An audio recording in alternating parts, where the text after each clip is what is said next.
Jadi yang kita pada kesempatan kali ini diberkati oleh Allah Subhanahu wa Ta'ala. Ini Pak Ustadz yaitu mengadakan inseminasi guru gerak. Jadi yang kedua kalinya saya hadir untuk menghadiri acara Ustadz. Kemudian kita bisa terlaksana dan teman-teman kita bisa mengikuti nanti dengan petunjuk Pak Ustadz mungkin ya, karena udah duluan udah kemana-mana. Untuk ini untuk guru gerak yaitu modalnya itu kedisiplinan, karena dengan disiplin, karena di dalam penggerak itu ya banyak tugas, banyak pekerjaan. Kalau kita lalai saja mengerjakan tugasnya, mengerjakan pekerjaan yang sudah ditugaskan dari sana, nah itu nanti mungkin bisa tidak lulus nantinya. Jadi setiap kali pertemuan ada pesta, ada evaluasi langsung dikerjakan, ada tugas langsung dikerjakan, langsung dikirim, diupload dan sebagainya. Kalau memang ketinggalan ya mungkin akan berakibat dan kita karena itu nanti ini kedisiplinannya juga harus membutuhkan ekstra kurikuler ya. Kita juga di sekolah untuk bangkit dua juga itu disiplinan memang sangat penting, karena dengan disiplin ini membawa pada keberhasilan anak-anak dalam belajar. Kemudian ya, baru dari dan bahan nanti bisa diskusi dengan bapak ibu guru yang ada di kategori kedua. Kemudian pelaksanaan metode baru. Nah ini juga kita selanjutnya saya serahkan ke Pak Ustadz. Ya, terima kasih. Mohon maaf apabila ada kata yang kurang tersusun pada paparan saya kali ini Pak Ustadz. Dilanjut berikutnya saya akhiri. Mohon maaf. Assalamualaikum warahmatullahi wabarakatuh. Waalaikumsalam. Sekalian, saya hanya kebetulan sekali mungkin yang pertama kali saya guru penggerak, makanya mungkin yang berdiri di sini adalah saya dulu. Mudah-mudahan nanti kedepannya bapak dan ibu guru yang akan berdiri seperti saya sekarang. Nah, maka dari itu nanti insya Allah segala apa yang dapatkan saya sekarang itu insya Allah nanti akan saya lakukan ke bapak dan ibu. Kebetulan pada kesempatan kali ini saya ditugaskan untuk menyampaikan diseminasi ataupun pelajaran-pelajaran yang telah saya terima selama dari modul 1.1 tentang filosofi pendidikan kajian dewasa, kemudian 1.2 isi guru penggerak, 1.4 isi dan guru penggerak, isi dan peran guru penggerak, serta yang 1.3 yaitu budaya politik. Nah, 1.4 itu adalah budaya politik. Bapak itu semuanya, mohon izin untuk menyampaikan apa yang saya dapatkan.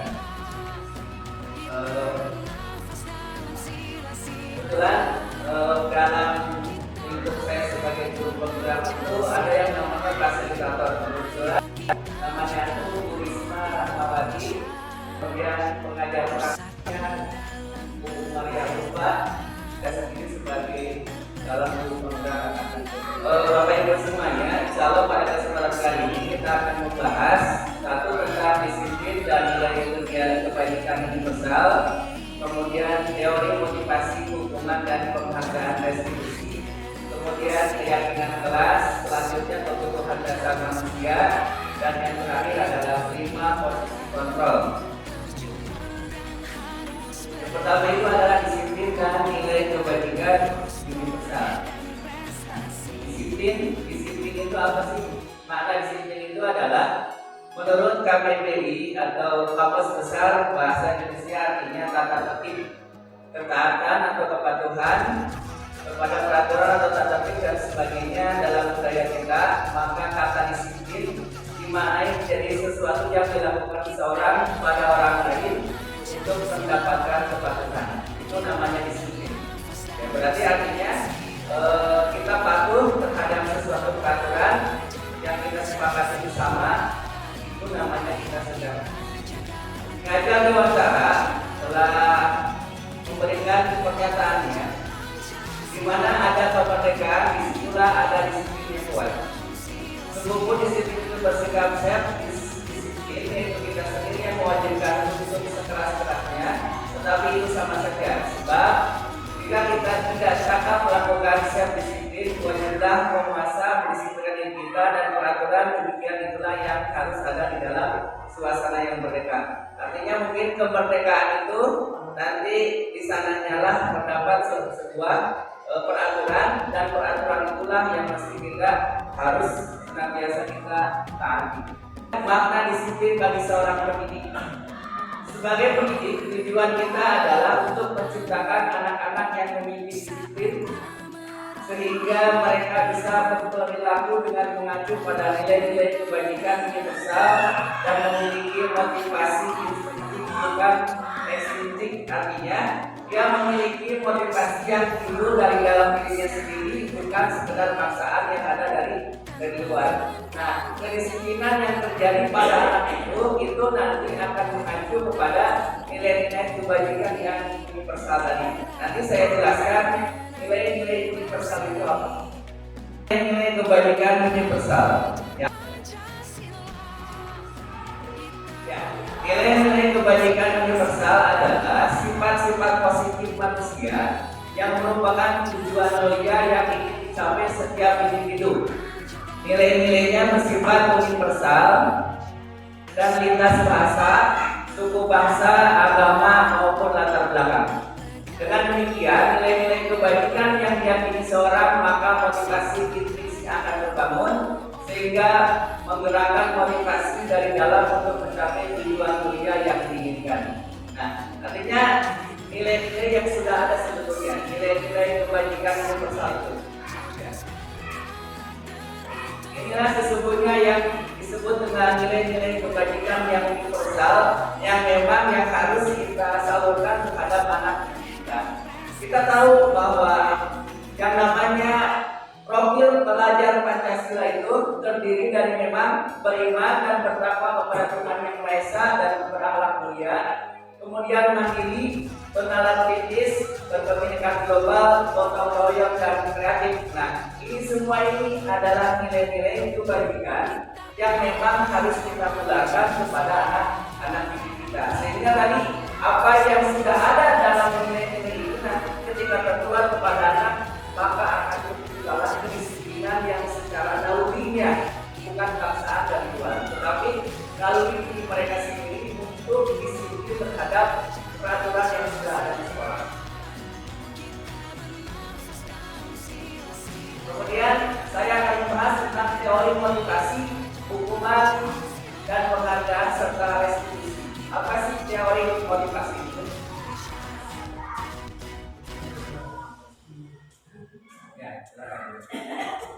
Teori motivasi itu atau motivasi itu terdiri dari tiga, yaitu tiga motivasi perilaku manusia. Inilah Bapak Ibu semuanya, seseorang itu melakukan motivasi itu untuk apa?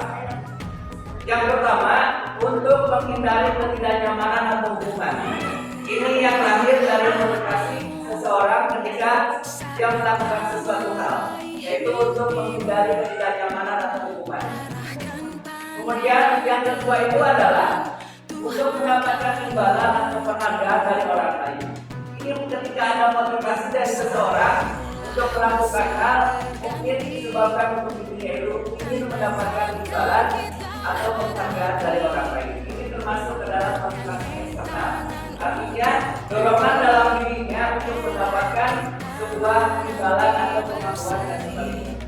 Kemudian yang ketiga itu adalah untuk menjadi orang mereka inginkan menghargai diri sendiri dengan nilai-nilai yang mereka percaya. Artinya orang lain sehingga untuk mempercayai dirinya dengan nilai-nilai yang sudah ada dalam diri orang tersebut. Itu namanya dari motivasi internal, motivasi yang ada dalam diri. Bisa kita simpulkan bahwa ada motivasi yang dari luar, yaitu yang pertama. Kemudian yang kedua pun sama, itu motivasi lahir dari luar. Nah, yang ketiga ini adalah motivasi yang lahir dari dalam diri. Nah, artinya apa? Ki Hajar Dewantara telah ada sebuah pernyataan yang dia sampaikan sendiri bahwa memang merdeka itu artinya tidak hanya selepas dari kita, akan tetapi juga cakap buat pemerintahan di sini. Artinya apa? Dia bisa melakukan sesuatu hal yang memang bisa berdasarkan dengan keinginan dia sendiri. Artinya tidak ada paksaan dari luar. Dia bisa melakukan sesuatu hal yang memang menurut dia adalah nilai yang baik. Itu terjadi tadi karena ada nilai-nilai yang besar yang sudah masuk atau sudah berhasil di dalam dia. Nah, sekarang hukuman dan penghargaan. Nah, Bapak Ibu sekalian, ternyata setelah kita ada rumusan dari Bapak Ki Hajar Dewantara ini, memang Bapak Filosofi Pendidikan Indonesia itu sudah mengatakan bahwa pemberian penghargaan sejatinya adalah hukuman. Ini mungkin kita semua juga baru tahu ya, ternyata memang pemberian hadiah atau imbalan dan sebagainya untuk memotivasi anak itu sebetulnya adalah sebuah hukuman. Nah, kita tanya hukuman itu seperti apa gitu ya? Kenapa sampai bisa disebut dengan hukuman? Ya. Nah ini, menurut Al-Fiqh dalam tulis di Ridwood bahwa mengatakan penghargaan berlaku sama dengan hukuman. Dalam arti meminta atau membujuk seseorang melakukan sesuatu untuk memenuhi suatu tujuan tertentu dari orang yang tidak dibujuk. Dorongannya eksternal dan akan ada faktor ketergantungan.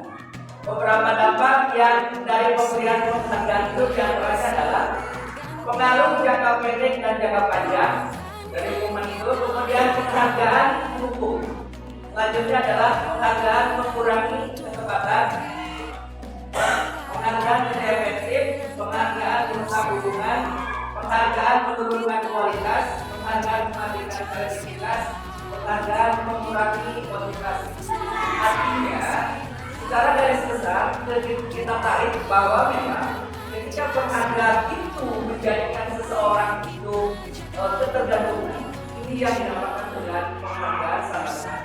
Artinya ketergantungannya.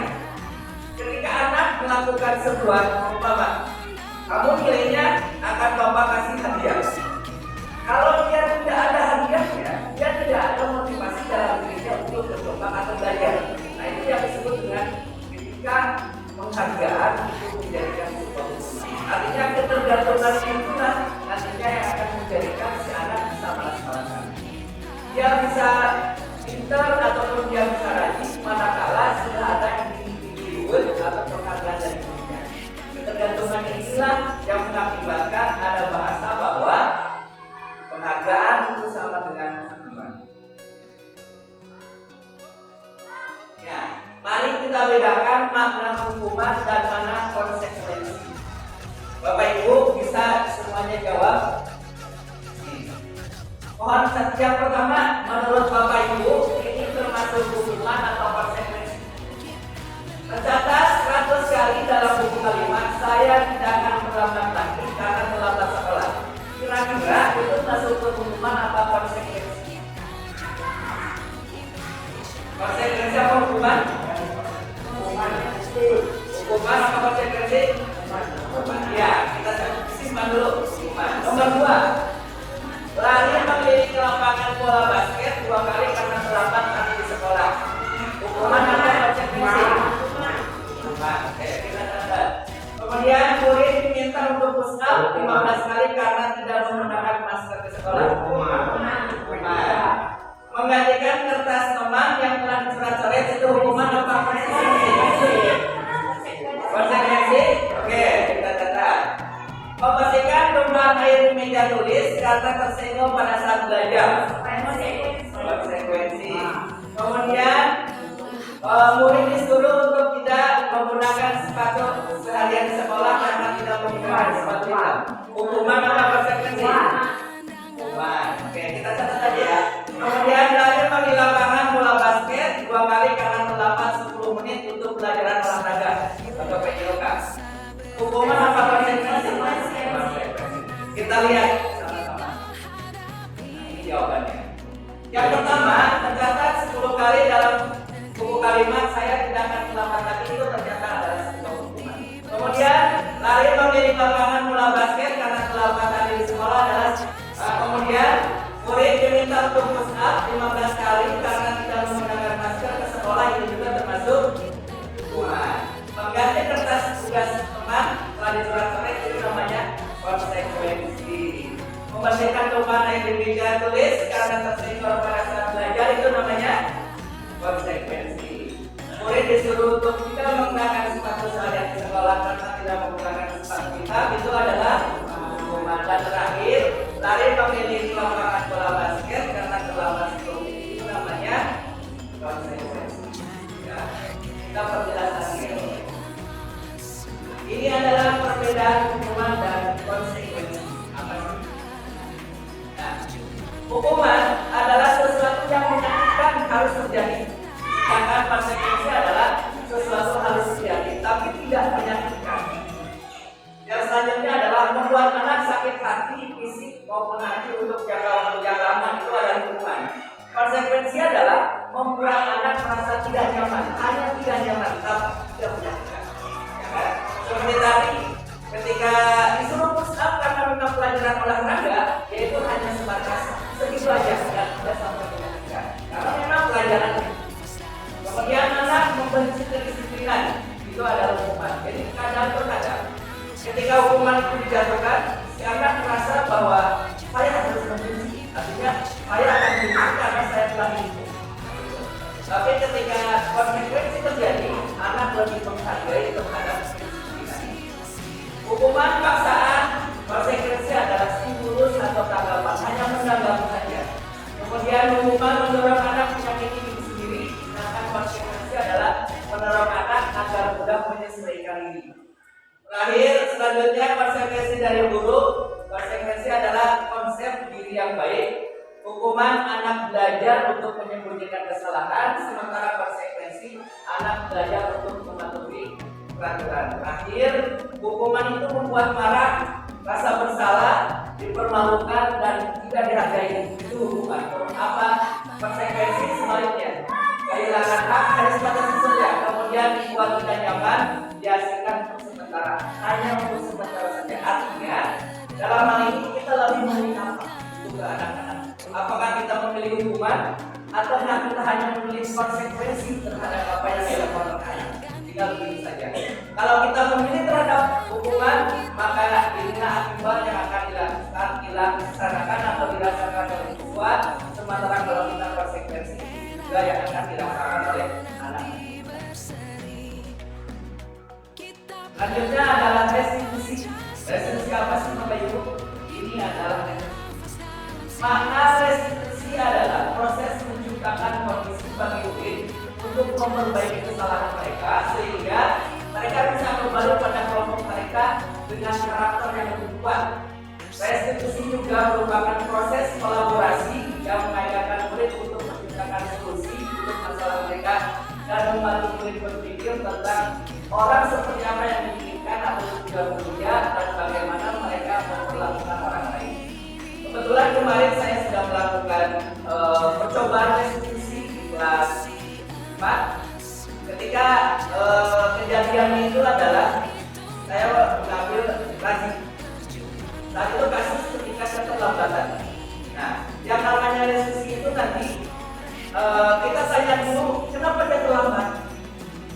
Apa konsekuensi kalau dia terlambat? Apakah nanti dihubungkan dengan adanya keyakinan yang sudah disepakati bersama? Artinya kita tanya kepada dia, apakah terlambat itu termasuk dalam keyakinannya di sekolah atau tidak? Nah, kebetulan ketika saya melakukan riset itu, mereka menjawab bahwa dia menyadari apa yang terjadi dalam dirinya. Ketika itu sudah ditanya, nah saya langsung merelasikan dengan keyakinan yang sudah disepakati di sekolah. Ketika dia terlambat, artinya dia sudah mengabaikan prinsip. Nah, di sini nanti akan itu diterangkan tahapan restitusi itu seperti apa. Nah, ini ciri-ciri restitusi bukan untuk menebus kesalahan, namun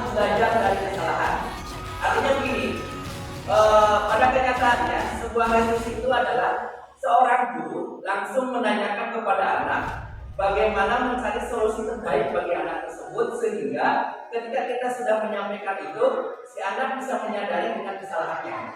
Artinya si anak itu tidak akan mengulangi dengan kesalahan tadi. Nah, seorang guru ini mengaitkan antara keyakinan kelasnya atau keyakinan sekolahnya dengan apa yang dia lakukan. Atau tadi, kenapa kamu terlambat? Apakah terlambat itu termasuk ke dalam keyakinan sekolah? Pastikan tidak jawabnya. Nah, ketika itu sudah dijawab tidak, ya udah kita carikan solusinya bagaimana. Contoh kasus tadi seseorang yang terlambat. Tadi saya menyebutkan bahwa kita cari solusinya supaya anak ini jangan sampai terlambat datang ke sekolah. Nah, inilah sebuah resolusi seperti ini. Nah, ciri-cirinya tadi yaitu resolusi memperbaiki hubungan, resolusi adalah tawaran bukan paksaan. Resolusi menuntut untuk melihat ke dalam diri dia, kemudian resolusi sebuah kebutuhan dasar yang mendasari tindakan, kemudian resolusi fokus pada karakter bukan tindakan, resolusi itu menguatkan, resolusi fokus pada solusi, dan resolusi mengembalikan duit yang berdasarkan pada kelompok. Artinya kita tidak akan menjustis, kita tidak akan menghukum anak itu ketika berbuat salah, tapi kita menyadarkan bahwa ketika anak berbuat kesalahan, kita menyadarkan bahwa kamu itu salahnya. Kamu itu tidak termasuk orang yang melakukan kesepakatan disiplin atau kesepakatan sekolah kita bareng-bareng. Nah, dalam hal ini adalah ketika ditanya ke dalam diri dia, apakah kamu setuju ketika apa yang kamu lakukan ini? Saya tidak setuju, Pak, karena saya telah melanggar kesepakatan sekolah. Makanya dari itu kita carikan solusinya bagaimana kamu bisa terlambat sekolah lagi. Salah satunya. Kemudian yang selanjutnya, ini adalah yang namanya segitiga restitusi. Artinya, ketika mau diterapkan kepada anak, langkah pertama yang harus kita ambil itu adalah nomor satu, menstabilkan identitas. Nanti saya jelaskan apa menstabilkan identitas itu apa. Kemudian yang kedua itu adalah memvalidasi tindakan yang salah. Kemudian yang ketiga adalah menanyakan keyakinan.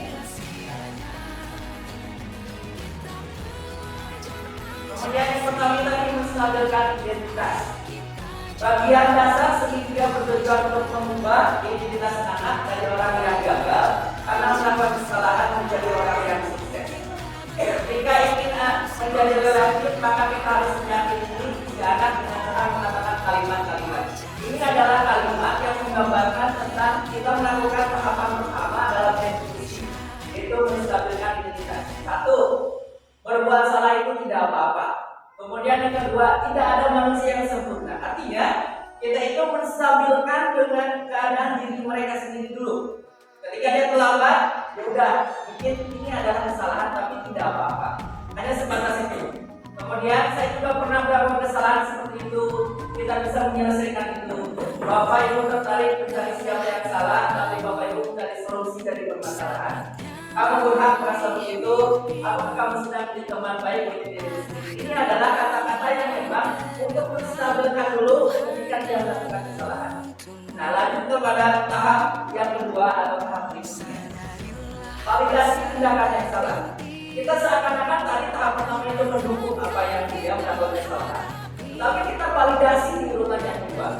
Nah, menurut teori kontrol semua tindakan manusia baik buruk pasti memiliki maksud dan tujuan. Nah, saya langsung aja ke sini. Inilah kalimat-kalimat di bawah ini yang mungkin terdengar asing buat kita, namun bisa dikatakan dengan nada tanpa menghapsi atau memvalidasi tujuan mereka. Ini tahapan yang kedua. Nah, tahapan yang kedua itu kita dengan kalimat seperti ini. Padahal kamu bisa melakukan yang lebih buruk dari itu. Artinya begini, kita sudah menstabilkan pernyataan dia, seakan-akan kita menyetujui dengan keterlambatan dia, padahal sebetulnya tidak. Nah, Bapak alhamdulillah sih kamu bisa hanya sebatas itu saja. Umpama ini, ketika dia terlambat ataupun ini ada satu kasus yang kedua, yaitu anaknya marah. Ketika nilainya itu, ketika dalam ulangan senantiasa dicontek sama temannya. Si anak ini marah kepada orang yang mencontek ini sampai dia menggebrak meja. Nah, kemudian untuk yang tahapan yang kedua yang saya katakan itu adalah bagusnya kamu hanya sampai sampai mendobrak meja, tidak sampai kamu memukul. Itu artinya itu sudah ada proses validasi tindakan yang salah atau yang kedua. Tidak sampai padahal kamu melakukannya, padahal kamu bisa sebetulnya untuk melakukan selain daripada dobrak meja, tapi kamu masih alhamdulillah hanya sebatas mengalami. Itu mungkin kata-kata yang kedua. Terus yang selanjutnya, kamu pasti punya alasan melakukan kesalahan itu. Selanjutnya, kamu patut bangga pada diri sendiri karena kamu telah melindungi sesuatu yang penting bagimu. Kamu boleh mempertahankan sikapmu, tapi kamu harus menambahkan sikap yang baru. Ini termasuk ke dalam kalimat-kalimat yang dikategorikan validasi yang kedua dari sisi yaitu validasi tindakan yang salah. Nah, maka di tahap terakhir itu dapat menemukan solusinya. Tahap yang ketiga adalah menanyakan keyakinan yang benar. Artinya, ketika seseorang atau seorang siswa melakukan kesalahan, kita tanya keyakinannya di kelas atau di sekolah itu seperti apa. Dengan pertanyaan-pertanyaan di bawah ini. Apa yang kita percaya sebagai kelas atau keluarga? Apa nilai-nilai umum yang telah kita sepakati? Apa bayangan kita tentang kelas yang ideal? Kemudian kamu mau jadi seperti apa? Artinya, ini adalah solusi terakhir ketika kita menanyakan kepada siswa yang memang sudah kita stabilkan pemikirannya, kita sudah alhamdulillah tidak sampai pada tindakan yang salah. Dan sikap terakhir itu adalah menanyakan. Ketika kamu melakukan kesalahan itu, apakah sesuai dengan keyakinan atau peraturan dari sekolah? Mungkin seperti itu. Ketika itu sudah ditanyakan dan si anak itu sudah menyepakati, maka kita bisa menyimpulkan bahwa anak sebetulnya kamu tidak seperti itu, dan kita harus ambil hikmahnya bahwa kedisiplinan itu adalah sesuatu hal yang kita sepakati dan harus kita jalankan. Seperti itu. Nah, ini adalah keyakinan kelas yang tadi saya katakan, keyakinan kelas. Apa itu keyakinan kelas? Mengapa tidak peraturan saja? Mengapa harus keyakinan kelas? Nah, mengapa kita memiliki peraturan harus menggunakan helm bila memakai darurat? Kenapa, Pak? Kenapa kita ada peraturan harus menggunakan helm? Itu kan peraturan. Itu dari peraturan itu akan melahirkan apa? Kita merasa aman ya kalau pakai helm. Betul kan? Tapi peraturannya pakai helm, tapi kebawahnya adalah kita merasa kenyamanan. Kemudian mengapa kita memiliki peraturan 3M? Menggunakan masker, mencuci tangan dan menjaga jarak ini ketika COVID. Itu untuk apa? Itu peraturan kan? Tapi di sananya di bawah peraturan itu ada keyakinan. Nah, keyakinannya itulah mungkin yang dinamakan dengan keyakinan tentang keamanan. Nah, itu untuk mendukung motivasi intrinsik, kembali kepada nilai-nilai keyakinan, lebih menggerakkan seseorang dibandingkan mengikuti serangkaian peraturan. Artinya bahwa ketika ada peraturan itu lebih menggerak keyakinan kelas daripada peraturan. Nanti kita karena keyakinan itu seperti ini. Karena keyakinan merupakan nilai-nilai kebajikan universal yang disepakati bersama secara universal lepas dari suku atau agama. Keyakinan akan lebih memotivasi seorang dari atau memotivasi secara individu. Seseorang akan lebih tergerak dan bersemangat untuk menjalankan keyakinannya daripada hanya sekedar mengikuti serangkaian peraturan. Artinya, kalau orang udah yakin dan udah menjadikan keyakinan, itu timbulnya benar-benar bukan karena paksaan, tetapi benar-benar dari hatinya untuk melakukan sebuah peraturan. Artinya peraturan dulu, baru ke keyakinan. Seperti ini. Disinilah posisi dalam keyakinan. Artinya kita akan menciptakan budaya positif itu paling atas, paling gede. Kemudian lingkungan yang positif, mungkin lingkungan sekolah yang sudah positif. Baru keturunannya itu adalah keyakinan kelas. Artinya di sekolah atau di kelas sendiri itu sudah ada keyakinan. Kalau dalam bahasa itu kesepakatan. Tapi lebih detail lagi pada keyakinan yang baru itu namanya peraturan kelas. Nah, nanti kita bedakan mana keyakinan, mana peraturan. Ini adalah ciri-ciri keyakinan kelas. Keyakinan kelas bersifat abstrak daripada peraturan yang lebih rinci dan konkret. Keyakinan kelas berupa peraturan-peraturan universal, artinya masih keseluruhan. Kemudian keyakinan kelas senantiasa dibuat dalam bentuk positif, artinya ada peraturan yang memang tidak boleh. Nah, kata tidak boleh itu adalah negatif. Keyakinan kelas itu diciptakan daripada kata-kata yang positif. Ya, contohnya bekerja sama, disiplin, itu kata-kata yang positif. Kemudian keyakinan kelas sebaiknya sesuatu yang dapat diterapkan di lingkungan tersebut. Kemudian semua warga kelas hendaknya ikut berkontribusi dalam membuat keyakinan kelas lewat kegiatan kurang pendapat. Artinya tidak sembarangan dalam menentukan sebuah keyakinan kelas. Harus timbul daripada siswa ataupun warga kelas tersebut. Inilah curahan hati saya inginnya begini, maka dicurahkanlah dalam sebuah yang disebut dengan keyakinan kelas. Kalau bersedia meninjau kembali keyakinan kelas lewat waktu, artinya keyakinan kelas ini bisa saja diubah sesuai dengan kebutuhannya.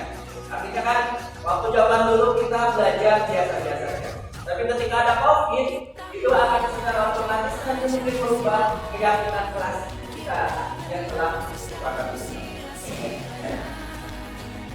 Nah, ini adalah perbedaan keyakinan kelas dengan peraturan kelas yang saya katakan tadi. Untuk peraturan ini seperti ini, selalu kembalikan buku ke tempatnya. Keyakinan kelas itu cukup dengan tanggung jawab. Kemudian peraturan dilarang mengganggu orang lain. Keyakinan kelasnya daripada peraturan itu adalah menghormati orang lain. Kemudian peraturan hadir setelah 5 menit sebelum pelajaran dimulai. Keyakinan kelas yang ada dalam peraturan tersebut yaitu menghormati orang lain dan berkomitmen. Dilarang melakukan kekerasan. Keyakinan kelasnya adalah keselamatan atau menghormati orang lain. Peraturan dilarang menggunakan narkoba. Keyakinan kelasnya itu adalah kesehatan. Kemudian bergantian atau giliran. Keyakinan kelasnya itu menghormati orang lain atau bersabar. Peraturan menggunakan masker itu keyakinan kelasnya adalah kesehatan dan keselamatan. Peraturan kelasnya jangan berlari di kelas atau koridor. Keyakinan kelasnya itu adalah keselamatan dan keamanan. Berarti dapat kita simpulkan bahwa di dalam peraturan itu ada keyakinan kelas yang diturunkan. Dan dibalik lagi, keyakinan kelas itu adalah diturunkan dari peraturan yang ada. Nah, ini adalah contoh keyakinan kelas yang memang bisa diterapkan di kelas masing-masing. Bertanggung jawab mengerjakan tugas sekian. Jadi kata tanggung jawab itu adalah termasuk dalam kategori keyakinan kelas. Kemudian bersikap jujur, bersikap tenang saat pelajaran berlangsung, bersikap sopan dan menghormati guru, saling tolong menolong, ingin dulu dan tenang. Ini adalah sebuah contoh dari keyakinan kelas. Nah, untuk selanjutnya adalah kita melanjut kepada kebutuhan dasar manusia. Apa aja sih Pak kebutuhan dasar manusia itu? Mungkin kita sebagai manusia pasti punya kebutuhan. Ya, di antaranya kebutuhan manusia itu adalah ya berapa Pak? 1, 2, 3, 4, 5. Ada 5. Yang pertama adalah bertahan hidup, survival, kemudian cinta dan kasih sayang, penguasaan, kebebasan dan kesenangan. Ini adalah semuanya termasuk dalam kebutuhan dasar manusia. Tanpa ada ini atau salah satu nggak ada ini, maka bakal timbullah pembangkangan, timbullah ketidakdisiplinan. Nah, maka secara tidak langsung dapat dikatakan bahwa kebutuhan manusia itu harus semuanya terpenuhi. Yang pertama adalah kebutuhan bertahan hidup. Kebutuhan bertahan hidup adalah kebutuhan yang bersifat biologis untuk bertahan, misalnya kesehatan, rumah dan makanan. Kebutuhan biologis sebagai bagian dari proses reproduksi termasuk kebutuhan hidup untuk tetap bertahan hidup. Artinya kalau dia tidak istilahnya itu reproduksi atau tidak ada keturunan, artinya bakal pertahanan hidup bakal rendah ketika dia. Nah, maka salah satu kebutuhan biologis pun termasuk dalam kebutuhan untuk bertahan hidup. Komponen psikologis berkomponen meliputi kebutuhan perasaan aman. Artinya dia akan ketika kebutuhan pertahanan hidupnya terpenuhi, maka perasaan amannya pun itu sudah terpenuhi. Kemudian yang kedua adalah kebutuhan kasih sayang dan rasa diterima. Ya. Kebutuhan untuk disayang dan diterima meliputi kebutuhan akan hubungan dan koneksi sosial, kebutuhan untuk menerima kasih sayang dan kebutuhan untuk merasa menjadi bagian dari suatu kelompok. Kebutuhan ini meliputi keinginan untuk tetap berhubungan dengan orang lain seperti teman, keluarga, pasangan hidup, rekan kerja, binatang peliharaan dan kelompok di mana kita bergantung. Artinya rasa kita pengen diterima sama orang lain itu sesuatu kebutuhan sebagai dasar manusia. Apalah punya kita sendiri tanpa dibutuhkan orang lain, ataupun apalah kita sekarang hidup kalau orang lain tidak butuh kita ataupun tidak saling membutuhkan buat apa. Jadi artinya ini adalah kebutuhan yang kedua, yang pokok atau yang wajib ketika manusia menjadi makhluk yang hidup pasti. Ini adalah kebutuhan dia, kasih sayang ini kebutuhan yang memang harus kita. Yang ketiga adalah penguasaan. Kebutuhan ini berhubungan dengan kekuasaan atau mencapai suatu tujuan yang dimaksudkan memiliki terampil yang atas prestasi dan keterampilan dengan memiliki rasa harga. Artinya ketika dia berkarya, dia pengen dihargai. Itu adalah tidak manusia apa? Setelah manusia itu adalah kebutuhan. Tidak munafik. Idealis atau apa? Tapi ketika kita melakukan suatu hal pasti pengen dihargai. Itu adalah sebuah kebutuhan juga. Kemudian yang selanjutnya adalah kebebasan. Kebutuhan untuk bebas adalah kebutuhan akan kemandirian, otonomi, memiliki pilihan dan mampu mengendalikan arah hidup orang lain. Ini adalah sebuah kebutuhan juga. Bebas kita memilih, bebas dalam artian bebasnya secara itu bisa dibatasi. Dalam arti di sini adalah ketika bebas memilih suatu pilihan, kita bebas. Kemudian akan itu memiliki mampu mengendalikan arah hidup orang lain pun itu adalah sebuah dari kebebasan. Kemudian yang selanjutnya adalah kesenangan. Salah satu kebutuhan kesenangan adalah kebutuhan yang memang mencari kesenangan, bermain dan tertawa.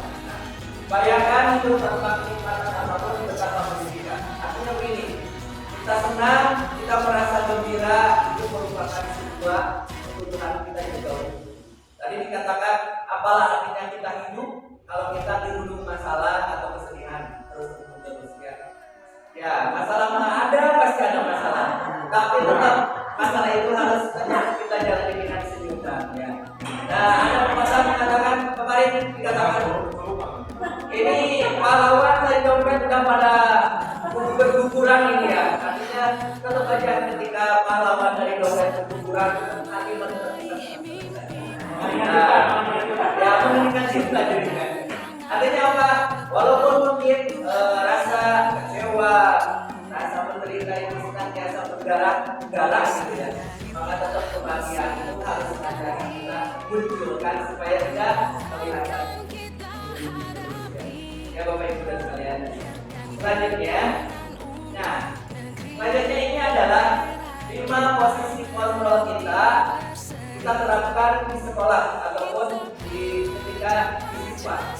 Yang mana nanti di sini akan dijelaskan 5 posisi ini sebagai apa saja. Ini akan kita posisinya di mana sih? Sebagai begini.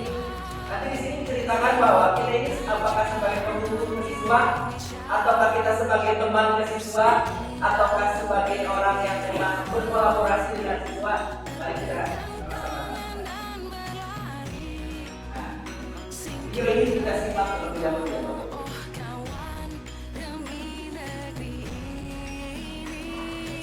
Ini namanya posisi pemimpin.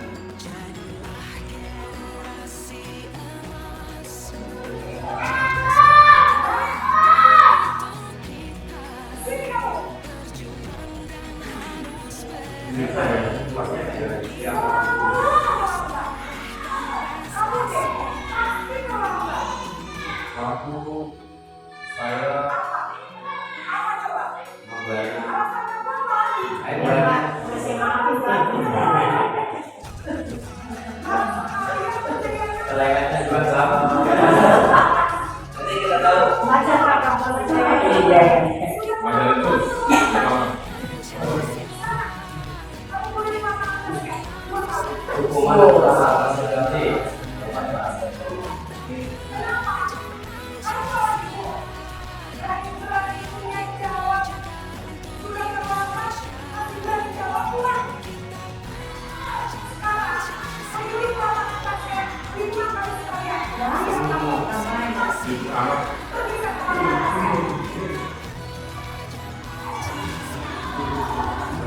Posisi yang kedua, posisi perubahan rasa salah.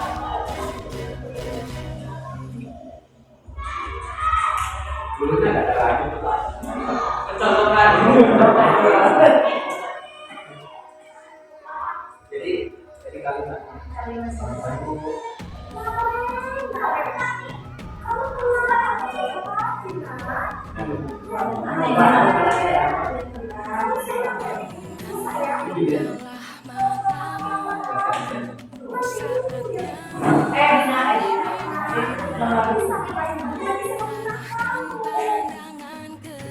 Gimana ini?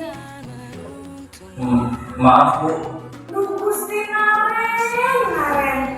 Kamu suka ya kalau ibu tegur bapak kepala sekolah? Terus, sekarang ibu harus tulis apa ini buku absen? Ini kamu sudah sering terlambat loh. Ibu harus apa coba? Maaf Bu. Maaf sekali. Ya sudah, lain kali jangan bikin susah lagi ya nak ya. Ibu tidak akan kuat lagi kalau kamu begini terus. Bisa jantungan kalau ibu ditegur bapak kepala sekolah. Sekarang cepat kelas. Maaf ya Bu. Maaf sekali. Posisi pembuat rasa bersalah berbicara dengan nada tenang.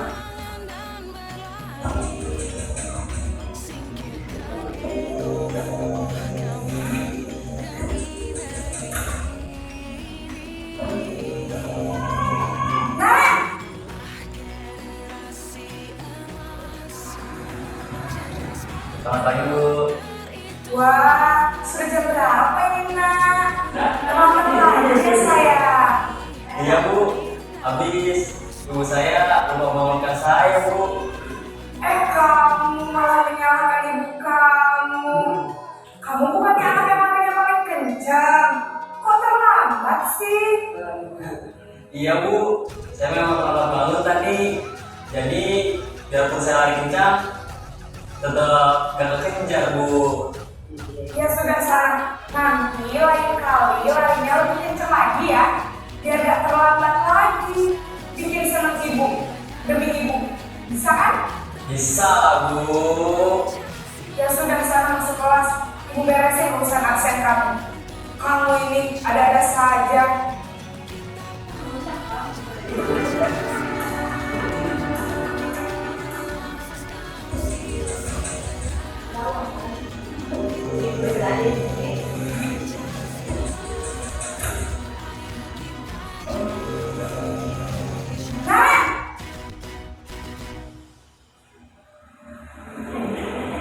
Selamat pagi Bu. Naren, apa peraturan sekolah kita tentang jam berapa kita harus masuk sekolah, nak? Kita harus di sekolah jam 7 Bu. Iya betul, sekarang sudah jam 7.20. Naren sudah tahu konsekuensinya jika terlambat hadir. Paham Bu. Saya harus tinggal kelas pas jam istirahat selama 20 menit. Iya benar, konsekuensinya demikian.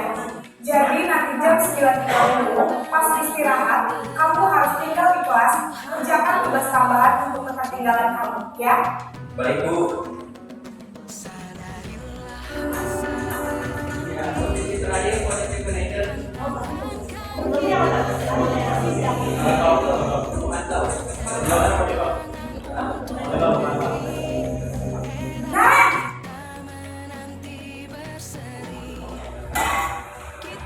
Selamat pagi Bu. selamat pagi Naren. Maaf Bu, saya terlambat. Ya, sekolah masuknya jam 7, sekarang sudah jam 7.20. Jadi sekarang bagaimana nih Naren? Maaf Bu, saya lupa setel alarm saya semalam. Baiklah, menurut kamu, keyakinan sekolah yang mana yang perlu kamu tingkatkan? Menghargai diri sendiri dan orang lain mungkin ya Bu. Setuju. Jadi, apakah kamu yakin dengan sisi informasi tersebut? Iya Bu, saya yakin. Apakah kalian bersedia memperbaiki masalah keterlambatan ini? Bersedia Bu. Bagaimana kamu akan memperbaiki masalah keterlambatan ini? Saya akan coba untuk tidak lupa menyetel alarm saya, Bu. Baik, kalau kalian lupa menyetel alarm di rumah, ada orang yang kira-kira bisa bantu mengingatkan tidak? Ada, Bu. Kakak saya, Kak Emma. Ada lagi selain Kak Emma? Selain Kak Emma, ada ibu saya. Baik, jadi yang mengingatkan Naren adalah Kak Emma dan ibu kamu ya. Kira-kira akan mulai setel alarm kapan ya Naren? Setelah pulang sekolah, akan segera saya lakukan. Baik, jadi Naren akan setel alarm untuk bangun besok pagi dan akan diingatkan oleh kakak dan ibunda Naren ya. Ada lagi yang mungkin perlu dilakukan Naren? Agar tidak terlambat bangun lagi. Jangan dibantah ya, apa? Baik, Naren. Terima kasih kalau bersama kamu. Sekarang kamu perlu kembali ke kelas belajar. Baik, Bu. Terima kasih. Bapak Ibu tentang apa contoh-contoh ya. Nah, kita jelaskan sedikit ya di sini. Posisi penghukum itu seperti apa? Ya. Dari nada dia suaranya tinggi, bahasa tubuhnya matanya melotot, dan jari menunjuk menghati, itu namanya penghukum. Kemudian seorang penghukum bisa menggunakan hubungan fisik atau verbal. Seperti tadi suruh dengan mengelilingi lapangan banyak 20 ya 20 kali. Kemudian orang yang menjalankan posisi penghukum senantiasa mengatakan bahwa sekolah memerlukan sistem atau alat yang dapat lebih menekan murid lebih dalam lagi. Nah, yang perlu diterapkan guru dalam posisi hukum, dia akan berkata, patuhi aturan saja, aturan saya atau awas, ada kata-kata itu. Kemudian kamu selalu saja salah, selalu pasti yang terakhirnya selesai. Artinya begini, maka ketika ini dilakukan dalam posisi penghukum akan dihasilkan seorang murid yang pemarah, pendendam atau bersikap agresif. Kemudian yang kedua ada di posisi pembuat merasa bersalah. Ciri-cirinya gimana? Nah, ciri-cirinya adalah nadanya suaranya memelas, halus, sedih, bahasa tubuhnya merata kepada anak dan lesu. Kemudian gurunya akan bersuara lebih lembut, pembuat merasa salah akan menggunakan keteningan yang membuat orang lain merasa tidak nyaman. Kita lihat masa bapak, masa kamu tega melihat ibu dimarahi sama bapak kepala sekolah. Seperti itu nada-nadanya. Nah, kemudian kata-kata yang keluar dari mulutnya itu adalah ibu sangat kecewa sekali dengan kamu. Barangkali bapak sedang mendengar kamu ya. Kemudian gimana coba? Kalau orang tua kamu tahu kamu betul-betul ini, artinya bahwa ketika dihadapkan seperti ini, si anak itu merasa bersalah dengan apa yang dilakukan dengan perkataan ibu. Hasil daripada yang seperti ini, hasilnya adalah murid akan merasa bersalah, murid tertekan. Seperti inilah yang tiba-tiba merasa meletus amarahnya dan bisa menyakiti diri sendiri atau orang lain. Kadang-kadang kan itu nahan-nahan karena kesel mungkin di depan gurunya, tapi biasa bisa meluapkan atau melupakan ketika tidak ada gurunya. Yang posisi selanjutnya yaitu adalah posisi seorang teman atau posisi teman. Ciri-cirinya adalah nada suaranya ramah, akrab dan bersandar. Bahasa tubuhnya meratap pada murid, mata dan senyum ditangkap. Berarti berteman itu seperti apa sih? Apa sama teman gitu. Guru pada posisi ini tidak akan menyakiti murid, namun akan tetap berupaya mengontrol murid melalui persuasi. Kemudian posisi teman pada guru bisa negatif ataupun positif. Negatifnya apa? Ketika melakukan kesalahan, si guru ini malah mendukung karena memang merasa teman. Itu mungkin itu masalahnya. Nah, positifnya juga bisa jadi karena memang ketika di sebuah hal yang memang di jalur peraturan dia melakukan dan gurunya mendukung itu di positif. Kemudian kata-kata yang keluar, ayo bantulah bagi bapak ya, atau ayo ingat tiga bantuan bapak selama ini. Kemudian ya sudah kali ini tidak apa-apa, nanti ibu bantu bereskan. Nanti mungkin di kata-kata inilah ada kalimat positif dan negatif. Hasilnya apa? Hasilnya murid akan merasa senang dan akrab dengan guru. Ini termasuk dampak yang positif. Namun hanya saja di sisi negatif juga tergantung pada guru tersebut. Ya, bila ada masalah, dia merasa bisa mengandalkan guru tersebut untuk membantunya. Ini disinilah. Maka kalau itu ada Ada positif dan negatifnya itu adalah menambahkan karena dia merasa tidak dengan unsur. Kemudian yang selanjutnya ada di posisi pemantau. Posisi pemantau, nadanya datar, bahasa tubuhnya formal, memantau berarti mengawasi. Pada saat mengawasi kita bertanggung jawab atas perilaku orang-orang yang kita awasi. Posisi pemantau berdasar pada peraturan dan konsekuensi. Kata-kata yang keluar daripada pemantau ini adalah, ayo bantulah demi Bapak. Ayo ingat, tidak bantuan Bapak selama ini. Ayo, udah sekali ini tidak apa-apa, nanti Ibu bantu bereskan. Kemudian hasilnya adalah murid memahami konsekuensi yang menjalankan karena melanggar salah satu peraturan sekolah. Guru juga memantau konsekuensi yang diberikan. Nah, yang terakhir adalah posisi manajer. Di posisi manajer inilah lihat nada sudah suara tulus, bahasa tubuhnya tidak kaku, mendekati murid. Kemudian posisi di mana guru berbuat sesuatu bersama dengan murid, mempersilahkan murid mempertanggungjawabkan perilakunya, mendukung murid agar dapat menemukan solusi atas permasalahan ini. Biasanya guru ini melakukan dengan kata-kata apa yang kita yakini, atau kembali kepada keyakinan kelas. Atau apakah kita bersedia memperbaikinya? Kamu memperbaiki ini, kali ini menunjukkan apa tentang ini? Atau selanjutnya, apa rencana kamu untuk memperbaiki hal ini? Hasil daripada ini adalah menguatkan manfaat atau karakter diri. Pertanyaan bagi kita semua, sudah di posisi manakah kita Bapak dan Ibu dalam menangani? Apakah posisi yang pertama, yang kedua, dan apakah yang ketiga? Silakan. Ini mah hanya sebatas perenungan kita, bahwa memang kita nggak bisa langsung sekaligus seorang menjadi seorang guru ya, pejabat. Tetapi kita mungkin bisa mencoba berbagai macam posisi kita ada di mana. Ya.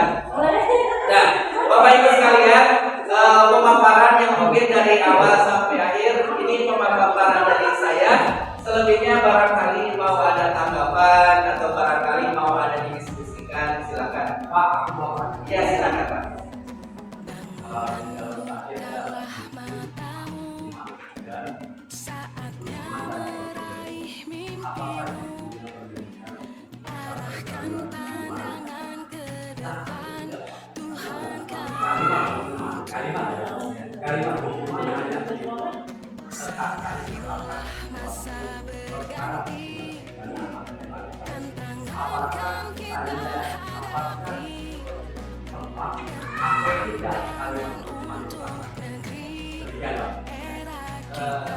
Boleh saya jawab atau ada yang saya mau menjawab terlebih dahulu? Saya jawab dulu lah ya. Sebisa saya ya. Ini pertanyaannya bagus sekali dan berat sekali. Karena memang masalahnya hukuman. Karena memang pada dasarnya ini kembali lagi kepada yang tadi. Ada hukuman, ada konsekuensi. Kita melihatnya kalau di sekolah itu berdampak kepada siswa atau tidak. Artinya apa? Ketika hukuman itu mungkin dijatuhkan kepada siswa, itu apa yang mengakibatkan siswa tadi? Biasanya, ketika tadi ada yang mengatakan bahwa memang ketika hukuman diterapkan itu akan berdampak kepada diri anak itu sendiri. Hukuman itu apalagi kalau hukuman berbentuk fisik. Berbentuk fisik itu akan membekas. Contoh tadi, ketika seseorang terlambat, itu dihukum dengan hukuman mengelilingi. Saya pernah dalam sebuah diskusi menanyakan seperti itu. Kebetulan kan mungkin ada siswa yang mau mengikuti perintah sekolah. Itu artinya kan butuh ketahanan fisik. Menurut saya begini, waktu itu saya bertanya begini. Nah, gimana caranya supaya anak terbiasa dengan fisiknya yang bagus? Bagaimana kalau ketika dia datang terlambat, kita berikan aja dia hukuman untuk mengelilingi lapangan? Wah, dengan serta-merta saya itu dibantah dengan hal ini. Tidak bisa untuk anak, karena memang untuk anak itu hukuman tidak pas. Walaupun mungkin kesananya untuk supaya dia bisa ketahanan tubuhnya lebih baik, ketika diterapkan pada anak dengan dasar hukuman tadi, itu tetap ke anak itu bakal mempengaruhi. Nah, seperti yang tadi dikatakan bahwa ketika itu terjadi dan dilakukan kepada kita, secara tidak langsung mungkin dengan jangka panjangnya kepada anak itu akan mempengaruhi, apalagi dalam segi verbal atau fisik ya, itu akan mempengaruhi sekali dalam psikologi anak. Saya hukuman itu mungkin tidak tepat, apalagi hukuman yang berbentuk berbalas. Mungkin ada tanggapan dari Bapak Ibu.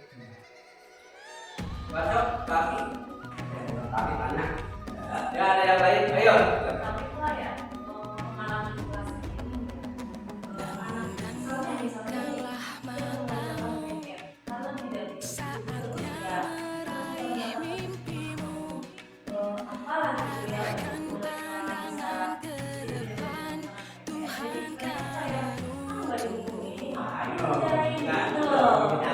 Ya, kesepakatan itu mungkin kata-kata kita nanti ke depan itu bukan hukuman, tapi konsekuensi.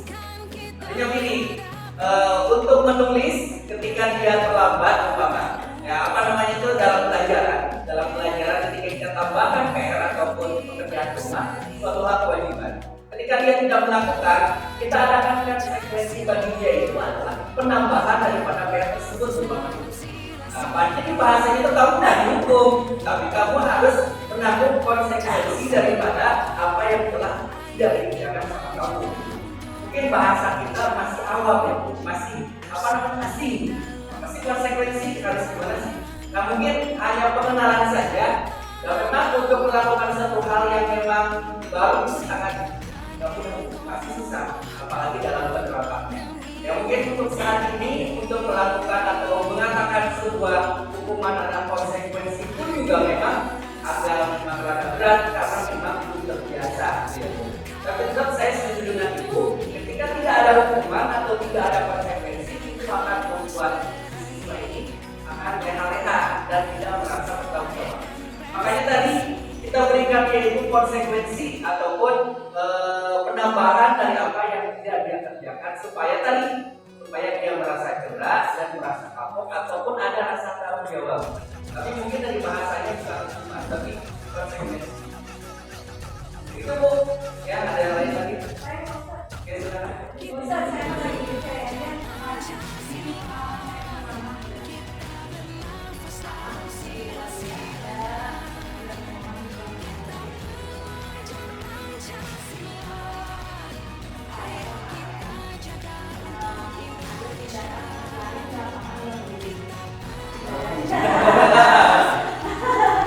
terus yang keduanya mengerjakan PR nah saya ini termasuk posisi mana nih? Apakah menghukum ataukah memantau apalagi apa yang lain gitu? Mungkin nyambung dari tadi Ya. tentang hukuman dan konsekuensi. Apa yang Ibu lakukan sebetulnya kalau memang kita dari pernyataan tadi itu ketika berlari di lapangan itu sudah termasuk dalam hukuman. Yang kedua itu penambahan tugas itu konsekuensi. Nah, artinya mungkin dalam posisi sekarang itu bisa dikatakan adalah sebagai orang pemantau. Dia senantiasa memantau siswanya, menghukum bersama mungkin ya, karena menghukum. Jadi artinya gini, walau bagaimanapun bahasanya, yang penting kan kita penerapan ke siswanya itu adalah menciptakan si siswa supaya bisa bertanggung jawab, supaya siswa itu merasa ada semacam kesadaran. Mungkin posisi kita saat ini adalah seperti itu dulu, di mana kita yang harus menjaga supaya memang pembelajaran kita ataupun si siswa lebih bertanggung jawab itu dulu. Untuk urusan posisinya di mana atau hukuman dan konsekuensi seperti apa itu nanti mungkin menyusul.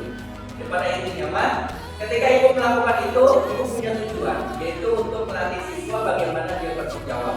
Apapun dengan istilahnya prosesnya, mau hukumankah atau konsekuensinya, itu mungkin urusan belakangan.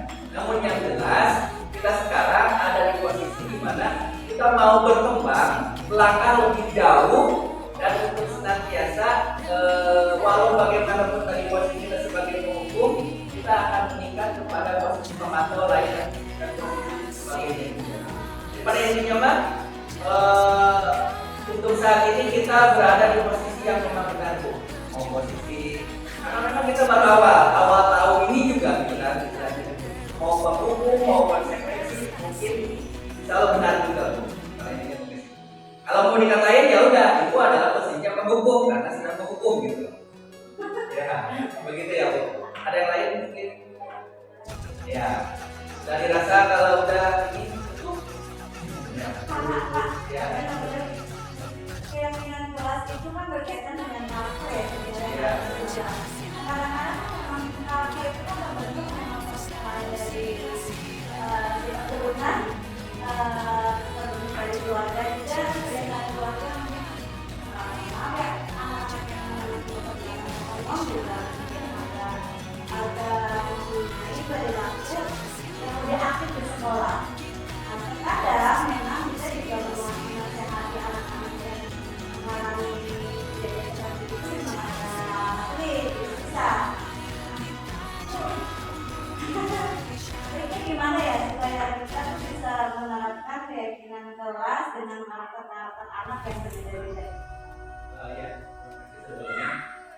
Kalau untuk berbicara masalah perbedaan karakter di sekolah untuk pembelajaran, kita nanti mungkin kebetulan saya ya, untuk modul selanjutnya itu saya akan dengan penerapan tentang diferensiasi itu ke situ, untuk ke situ. Jadi modul sekarang itu saya dihadapkan dengan modul itu tentang pembelajaran diferensiasi. Artinya bahwa memang di pelajaran itu sekelas itu ya, di pelajaran itu tentang bagaimana menyikapi kita dengan berbagai permasalahan yang secara kompleks seorang anak itu, dari mulai latar belakangnya, dari mulai minatnya, dari mulai keluarga dan sebagainya itu dipelajari di situ.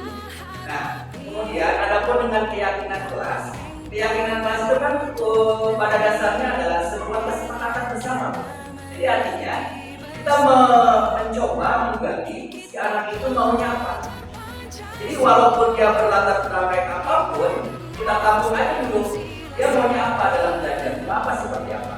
Nah, ketika sudah semuanya sudah tertampung, nah kita ulang pilih mana yang memang terbaik untuk dijadikan sebuah keyakinan kelas. Karena memang tadi dikatakan bahwa keyakinan kelas itu sendiri adalah keyakinan yang memang disepakati bersama. Tidak bisa sebuah keyakinan kelas itu dikatakan keyakinan apalagi kalau hanya ditemukan sama gurunya saja. Artinya ini adalah si anak ini adalah keluhannya seperti ini, si anak ini keluhannya seperti ini. Nah, diramulah oleh seorang guru itu, maka dijadikanlah sebuah keyakinan kelas. Tapi berdasarkan apa namanya itu latar belakang anak. Jadi, ya silakan. Ya.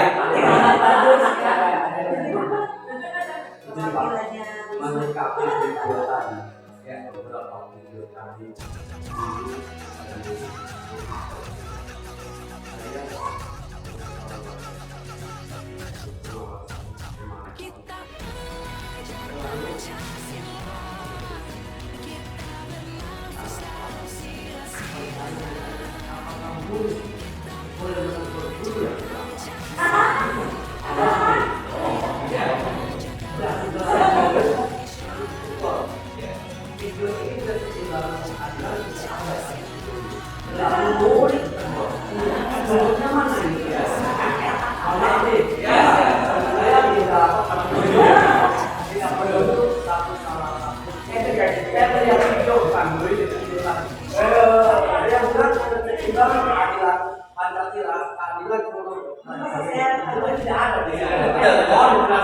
Siap.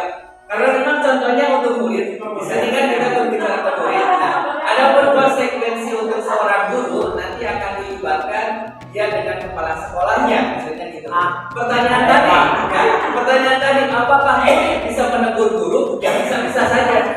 Karena memang evaluasi yang ada itu nanti itu bukan hanya dari kepala dari atasan kepada bawahan, tetapi dari bawahan kepada atasan itu sebuah evaluasi. Betul kan? Dari orang tua kah, apalagi dari komputer kah, ataupun dari siswanya sendiri kan? Gak apa-apa, saya jawab kan? Artinya apa? Ketika itu dievaluasi dan menemukan hasil, oh ternyata yang terlambat itu bukan hanya siswanya aja, tetapi gurunya pun terlambat. Maka disinilah adanya tahapan evaluasi. Tahapan evaluasi itu ya berbagai macam, bisa dari atasan, bisa dari bawahan, bisa jadi dari pada intinya ketika tayangan ini penggambaran hanya kepada murid saja.